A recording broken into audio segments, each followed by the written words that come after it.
अस्सलाम वालेकुम, welcome to पैसा बोलता है with Anjum Ibrahim.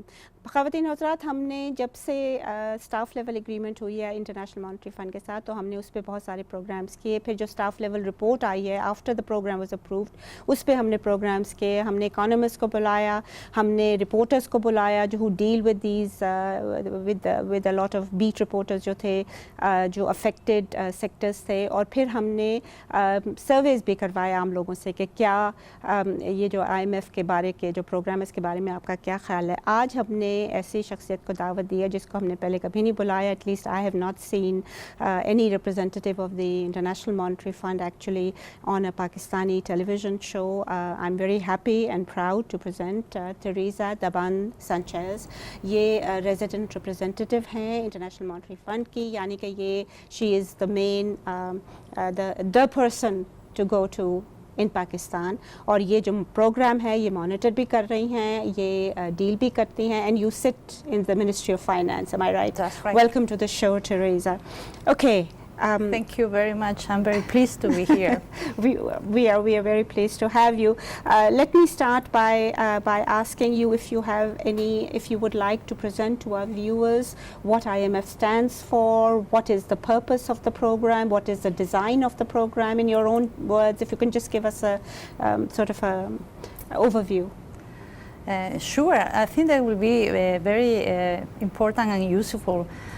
Because Pakistan has had a very long relationship with the fund. Pakistan is a very important member of the International Monetary Fund.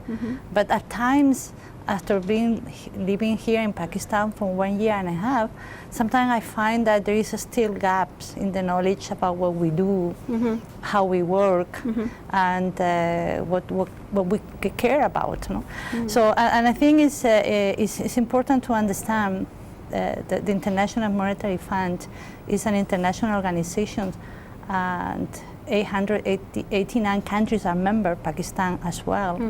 And what we do is to foster cooperation in the global economy about monetary and financial issues, and helping countries that are in particular complicated situations and to under get stress, out. Right? The economy is under Exactly. stress. When the economy is now in a stable situation, there's an imbalance that need to be corrected, and then we do that by not only providing some funding that is provided at a very low level of interest rate below the market, so it's very affordable, but also providing policy advice and recommendations. And we also provide technical assistance to make sure that country has the tools to implement this policy in an effective way. We also conduct training.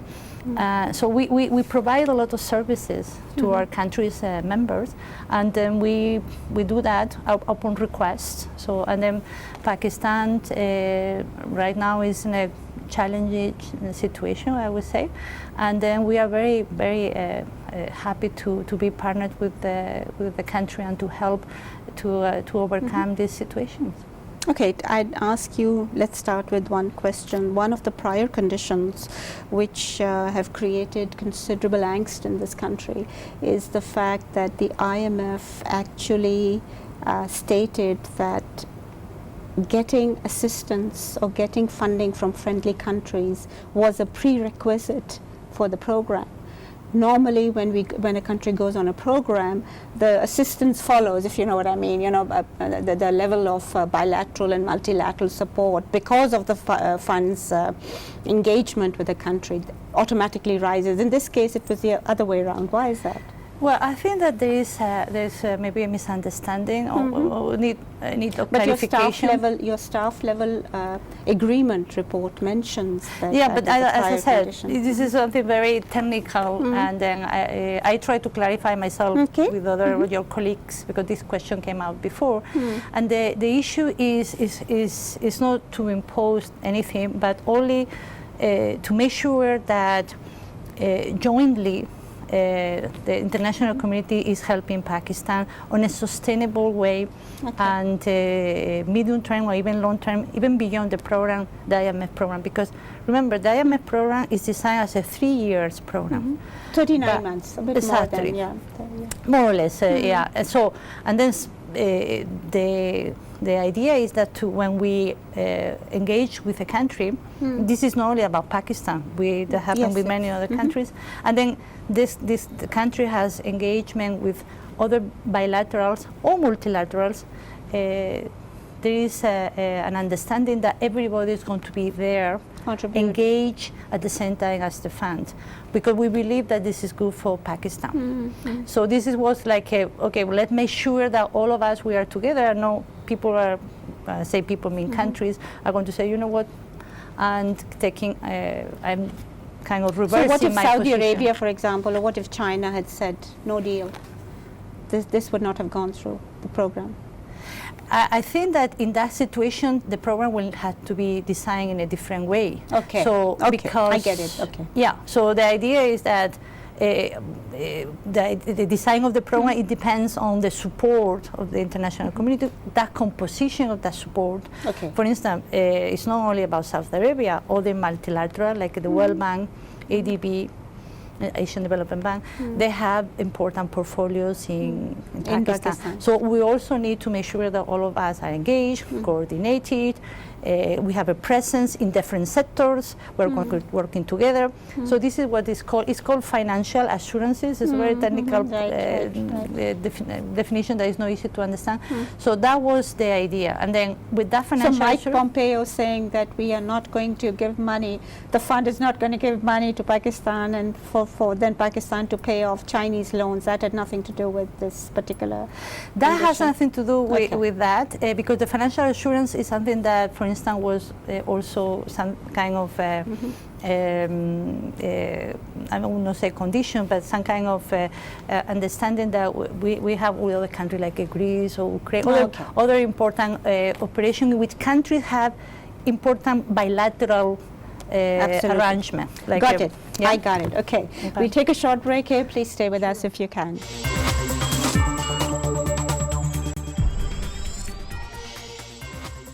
Welcome back, ladies and gentlemen. We have Teresa Daban Sanchez with us, a resident representative of the International Monetary Fund to Pakistan. Teresa, I want to now turn to the budget. Now, there are some discrepancies between the figures in your document, in your staff report, and the budget. Those can be easily, do you reckon they can be easily rationalized? And if the discrepancies persist, then you reckon that we may have some additional measures? No. I mean, this is something that I saw some reflection of that in some media, and I believe that clarification is a guarantee. I mean, the budget is fully consistent with the program and is fully reflected in the program documents. Okay. So we don't have any problem or any issue about that. And then we work together very closely with our colleagues in the Ministry of Finance to make sure that all of the documents are consistent. The issue is that sometimes there are differences in classification or in how things are presented. That happen in many countries, because in the Pakistan budget, things are presented in a certain way according to your legislation.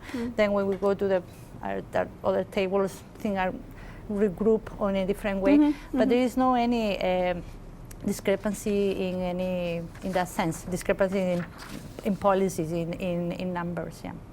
There's a major discrepancy in non-tax revenue. There is the discrepancy, I think, is up to 26%, which is quite significant. It's about 830 or something billion in the budget document. And I think you guys have 1.3 trillion. And even in the budget document, we have queried, because they have SBP, State Bank Pakistan profits, which we don't know where they're going to come from at a very high rate. Yeah. So there are some discrepancies, but as you say, that if they emerge, you're going to resolve them as you proceed further. Sure. I mean, the budget right now, as was approved, is fully consistent with the policies that pursue under the and you're carefully program. Monitoring everything and stuff? Sure. I mean, as I said, I had to read myself the finance bill, 200 pages, one by one, and all of the tables, in order to make sure that when we reflect that in the program documents, we're consistent. So I don't think there is any major issue. No major issue. Okay. Now, what I'd like to talk about is what is the source of serious concern to the public, which is a lot of prices have gone up, and the reason is the Federal Board of Revenue's decision to further increase taxes. Now, sales tax have increased, which, as you know, is passed on to the consumers. Customs, which are mostly passed on to the consumer. Indirect taxes are the ones that have been increased. Now, income taxes or direct taxes, about 65 to 70% of those taxes are withholding taxes, which are in the sales tax mode. I'm sure you are aware they're not in the income tax mode. So a lot of the 5.5 or 5 point whatever trillion rupees that have to be generated by the Federal Board of Revenue will have to be from taxes that are indirect taxes.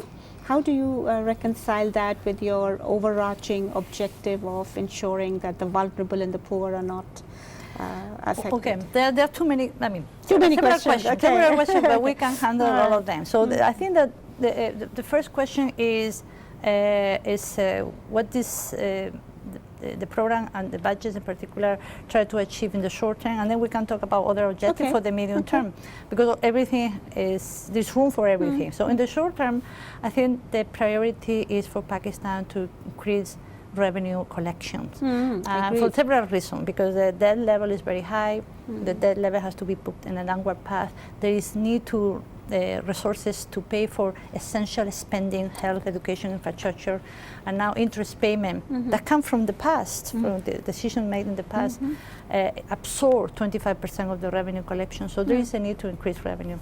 At the end, when this policy were put together, the objective was to ask those sectors and those individuals that are not paying taxes right now to pay. Agreed. So then that was an excellent proposal, right? I mean, the traders I think so. That's why we are happy about supporting the government in doing that, because if you look at the whole package, what you see is that this most of the revenues are going to come from lifting the SROs, the statutory regulatory orders, that provide privilege and special treatment to certain sectors to be out of the tax net, and especially the general service tax.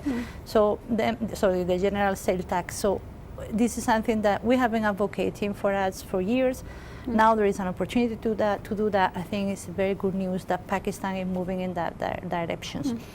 Definitely, there are concerns about the impact on inflation. They are concerned about the impact on the economic activity.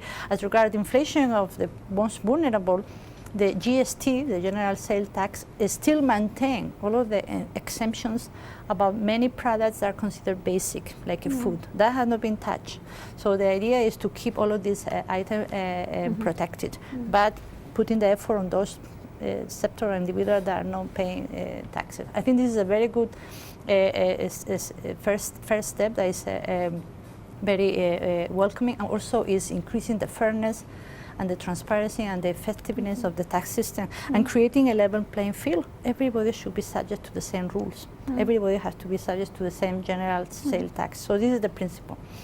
But I agree with you that there are other issues in the tax system in Pakistan which need resolution. Exactly. But we can work together to do that in the duration of the program. Actually, there is some language there as an intention to revisit the tax system and to say, okay, now if there are instruments that are helping to collect more revenues, maybe we can revisit the withholding system that I agree with you is regressive and is creating problems for some, especially most vulnerable people. So we can maybe revise that. Together we can look at that, and then there is an opportunity to streamline these withholding taxes, only to keep them that are really necessary, because withholding taxes are necessary because of the income tax. But this is something that can be done as we progress, and we make sure that the government has a strong tax collection, and then the composition can be shifted to something that is more with time, less regressive. Okay. Yeah. So you think there will be a phasing out of the thing? This is only the beginning. We'll take a short break. Don't scare my my viewers. We'll take a short break. Please stay with us.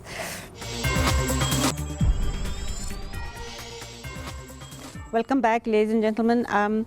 one quick question: fiscal, this fiscal tightening. There's obviously monetary tightening to deal with inflation, so that the vulnerable can be who are the most affected by inflation: the poor, the vulnerable, the lower middle classes. Now, my question is: you are, you're following a contractionary fiscal policy, but at the same time, total expenditure has increased by more than the revenue envisaged increase.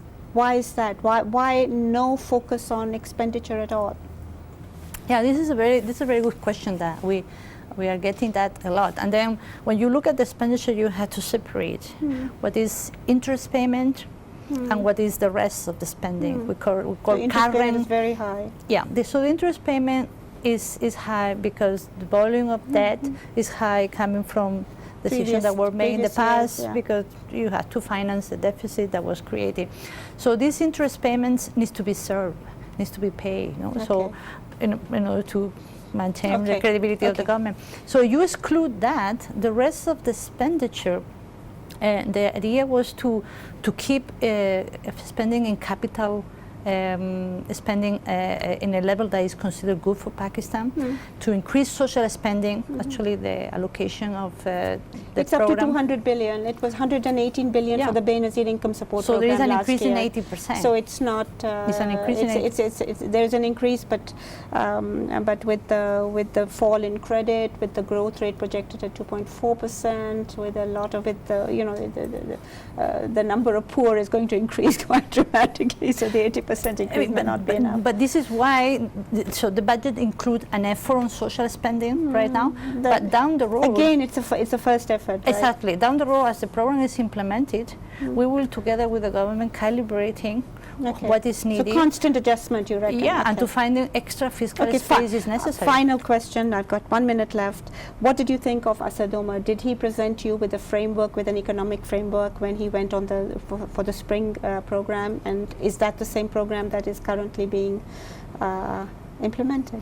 We have a very good relationship with Minister Asad Omar. We work together for a long time. And he presented a framework to you? We have a discussion about the framework. There was an understanding in his visit to Washington in the spring meeting. That's why the IMF mission came to Pakistan. So thanks to instrumental in that. Yeah, thanks to that conversation that happened in Washington is what triggered the deployment of missions in order to make the negotiations And this successful. current framework consists of what he actually proposed at that time, you reckon? Yeah, so the macro framework that we have all the time discussing with the authorities has been always consistent with the policies that are in this program that have been approved right now. Fiscal consolidation, strengthening the central bank, reducing the circular debt. That have not changed. That has not changed? No. Thank you very much for being with us. We'll have to invite you again because I think there are a lot more questions that have that we need to deal with. ख़वातीन हज़रात, आपने सुना कि IMF का एक basic perspective है और वो perspective जो है वो असिस्टेंस देना है और उनकी जो साइकी में जो है प्रोग्राम वो उन्होंने पुट फॉरवर्ड किया है. इन्होंने ये भी कहा है कि वो कैलिब्रेट करती रहेंगी, that the programme will change and be fine tuned as events, international or local change. Am I right? This is why we are going to have reviews. That's why you're going to have reviews. One per trimester. खुदा हाफिज़.